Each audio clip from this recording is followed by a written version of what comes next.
Say it's trash day. You got anything trash or broken you need to throw?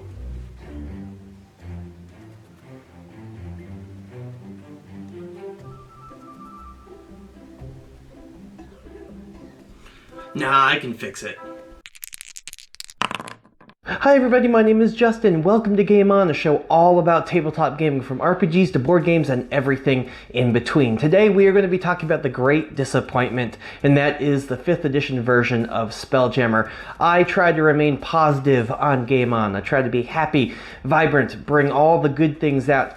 But you just can't deny that so many people out there are disappointed with 5th edition Spelljammer. As a matter of fact, I am probably one of the most disappointed people myself. Of course, I wouldn't be a good critic. I wouldn't be very helpful if all I did was complain and not give some fixes. So for you today, I'm going to give you 3 simple hacks as a dungeon master to make your Spelljammer campaign in 5th edition much more engaging and exciting for you and for the players. So the very first tip I have for you DMs to make your game feel so much more better is to take the Spacefarer's Guide, their ship-to-ship combat rules, that very little blurb that you get, and throw it out the window.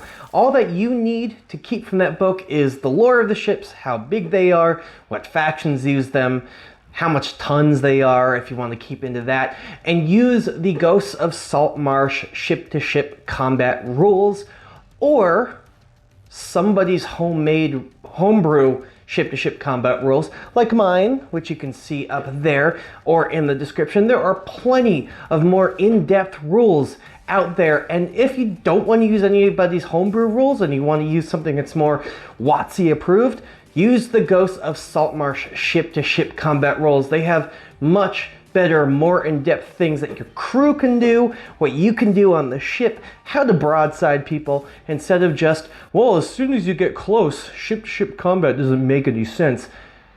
Ghosts of Saltmarsh, make sure that you know how to run some ship-to-ship combat. Even if it's on the sea, just pretend it's in space. It's not that big of a deal. Or if you want to get even more in-depth, again, I have my own set of rules, which you will see in the link in the description, is a whole video as well as a Google Doc that you can easily get to, or you can read some other people's. There is a 5th edition Spelljammer Reddit, which has a whole bunch of people's homebrew, more extended rules for 5th edition Spelljammer, so I highly suggest using the rules that are not in the Spacefarer's Guide. So the second tip I have for you guys is something that I learned as a traveler referee, and that is do the James B. Moore 2000s Battlestar Galactica technique. And that is keep the Technobabble down, and if people are bored by the whole drawn-out scene of doing something, do it once, show them what it's like, and then move on. So in the very beginning of the kind of mini movie series that they had of Battlestar Galactica, you got to see what all the Tri-Fighters looked like when they were coming out of Galactica, and what the Raptors looked like when they were shooting out, and what the whole landing sequence was. But it's really the only time you saw it, right? You didn't actually see any more. They did a really good job as writers to do one thing, show you how it worked, and then understood that the audience is smart enough to know what's going on the rest of the series. Whereas a DM, make sure that your players, you know that your players are smart enough to understand what's going on. Some people don't want to draw out the whole travel bit. Some people don't want to roll the dice to, okay, I power on the ship. Do this to, you know, roll for navigation, and you don't have to continue to do that if your table doesn't like it. Now, some people really like that. I've had some tables in Traveler where they want to do every meticulous thing, every roll. They want to do it to make it so that they feel a little bit more in-depth in the game system. However, some players don't like that, and I've had tables where we do it once and then we say, okay, you can get to your point.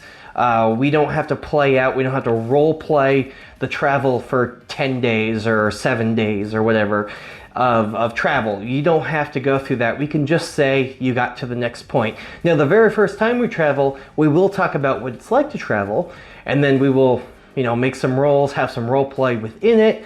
So it's kind of, you know, fun, so the players know what it's like to be in space. But then every single time after that, we don't have to do that. We can just do it once, be okay with it, and then say it's more like a point crawl where we just get to the points that we want to get to. However, in tip number 3, I will help you if you have players who want to talk more and more and play more of the travel. So let's get into number 3. But first, I'm excited to announce that I have a Patreon now. Not necessarily just for Game On, it's kind of a Justin Patreon, and you will get 2 immediate awesome benefits if you want to join my Patreon. The first is I am writing a complete homebrew Spelljammer campaign from the ground up with a lot of my own rules, my own system, my own setting. It's going to be 5th edition, but it's going to have a lot of cool extra stuff in it. And if you are on my Patreon, you get access to it. You get to play test it with me. You get to read it. You get to help make critiques. You get to help me write it in a sense. So if you are interested in that, I plan on selling it on some digital platforms, but as a Patreon patron, you get it for free. And then the second big thing that you get is you get to be in my Call of Cthulhu campaign. I will be running a kind of a Dark Streets of Arkham Call of Cthulhu campaign that starts in the 1920s. And if you are in my Patreon, you get to be in one of my virtual sets because we're going to play in a VTT. So if you're interested in playing a Call of Cthulhu game with somebody who loves to play and DM for Call of Cthulhu, join the Patreon and then we will have a great game together. So thank you guys. Tip number 3, this is a big one. A lot of DMs and a lot of players seem to forget this. Space is huge. Space is empty, but it's not completely empty. I have learned through my role-playing and as a game master for Traveler, as well as some other games that kind of took place in and around space, that there are a lot of cool things that can happen, especially in such a magical setting like Spelljammer. Don't be afraid to use random encounters. In the description below, I have so many different lists that you can go to for random encounter tables, random encounter ideas, how to run random encounters, because random encounters are super important. I know not all the time do players want to have random encounters, same with a DM. Sometimes you want to get right to the point, but sometimes it's cool to slow down from your point crawl going from one point to the other through space and say you come across a derelict ship. There's a lot of really cool side quests that can come out of a random encounter, really, and it's really important that you show that there's a lot going on, even though space is huge and empty, that the world is alive. There's other things going on in space around you. You're not just in a warp bubble who are just flying through space. There's an asteroid field. Maybe there's pirates, maybe you're the pirate, but you got to understand that having things happen in the travel, and this is just for everything, not just Spelljammer, makes the game feel more alive. If you just go from point to point to point to point, it gets boring and repetitive after a while, at least in my opinion and in the opinion of a lot of the players I've had at my table. So don't be afraid to have random encounters, and don't forget you can pre-roll them. They don't have to be random right there at the table. I pre-roll my random encounters, so I have them planned. They're still random, but I still have them planned out, so when the players come across them, it's not just like, let me flip through my pages in my book and try to figure out what's going on.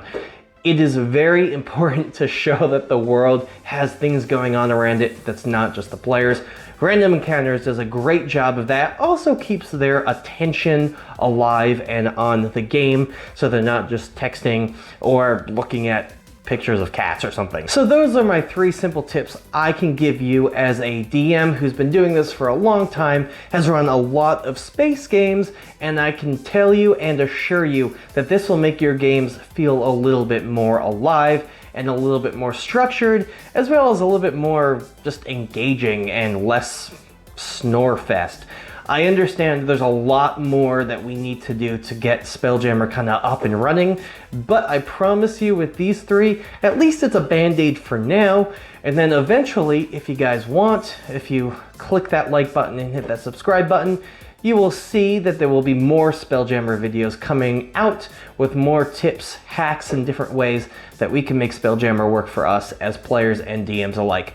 Once again, my name is Justin. I thank you all from the bottom of my heart for watching Game On, and thank you guys. I hope you have a great rest of your week, and as always, Game On.